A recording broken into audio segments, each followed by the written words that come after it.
अस्सलामुअलैकुम, कैसे हैं आप लोग। मैं nursing officer Rizwana, welcome to nursing desk. जैसे कि मैंने अपनी प्रीवियस वीडियो में आपके साथ डिस्कस की थी different types of diabetes mellitus, what is diabetes, mechanism of diabetes, risk factor of diabetes. और आज की मेरी video complication of diabetes mellitus के बारे में है। जैसा कि हम लोग देखते हैं कि डायबिटीज़ वाले पेशेंट को बेशुमार कॉम्प्लिकेशन डायबिटीज़ से डेवलप हो जाती हैं, और अगर हम लोग डायबिटीज़ को कंट्रोल ना कर सकें, अच्छी तरह से मैनेज ना कर सकें, तो बहुत सी सीरियस कॉम्प्लिकेशन डेवलप हो जाती हैं और ये लाइफ थ्रेटनिंग कंडीशन भी हो सकती हैं और डिसेबल भी इंसान इनकी वजह से हो सकता है। वो कौन कौन सी कॉम्प्लिकेशन हैं या पेचीदगियाँ हो सकती हैं, वो आज मैं आप लोगों के साथ डिस्कस करूँगी।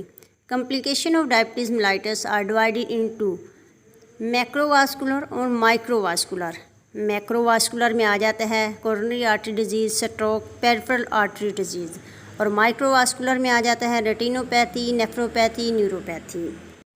आइए मैं आपके साथ सबसे पहले कार्डियोवास्कुलर डिजीज़ और स्ट्रोक को डिस्कस करती हूँ। ये एक कॉम्प्लिकेशन है जो डायबिटीज़ की वजह से डेवलप हो सकती है।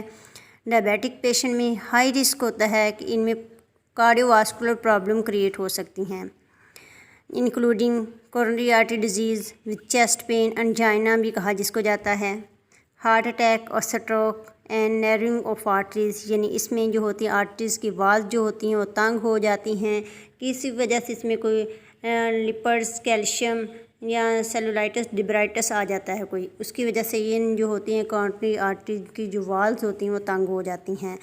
इसके अलावा अगर आप डायबिटिक हैं तो you are more likely to heart attack और stroke. Complication of diabetes mellitus neuropathy, यानी नर्व का डैमेज हो जाना। हाई शुगर लेवल आपके tiny blood vessel, it means आपकी कैपिलरीज जो आपके नर्व को खुराक, ऑक्सीजन, न्यूट्रन मुहैया कर रही होती हैं, उनको डैमेज कर देती है, स्पेशली इन योर लेग्स। तो इसकी वजह से टिंगलिंग, नमनेस, बर्निंग और पेन स्टार्ट हो जाती है, जो tip of the toes and finger से ग्रेजुअली स्टार्ट होती है और अपवर्ड की तरफ जाती है। अगर इसको कंट्रोल ना किया जाए या ट्रीट ना किया जाए, फीलिंग ऑफ सेंसेशन भी लॉस हो जाती है। Nephropathy, it's mean kidney damage. हमारी किडनी के अंदर million of tiny blood vessels होती हैं जो हमारे वेस्ट प्रोडक्ट को हमारे ब्लड से फ़िल्टर करती हैं।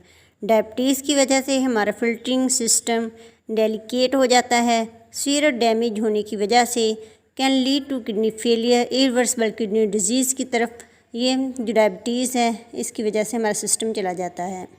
Retinopathy, it's mean I damage. Diabetes की वजह से रेटिनल ब्लड वेसल डैमेज हो जाती हैं जो ब्लाइंडनेस डेवलप करती हैं, और पेशेंट जो डायबिटीज़ वाले होते हैं उनमें रिस्क होता है कि उनमें अदर आई डिजीज़ भी डेवलप हो सकती हैं, such as glaucoma and cataract. Foot damage, continue high sugar की वजह से फूड में जो नर्व होती हैं वो डैमेज हो जाती हैं। डायबिटीज़ की वजह से पूरा ब्लड फ्लो हो जाता है और वेरियस कॉम्प्लिकेशन डेवलप होती हैं। If left untreated, cut and blister can develop serious infection. अगर कंटिन्यू पुअर हीलिंग रहे तो these infection can lead to foot and leg amputation. Complication of diabetes mellitus, skin infection.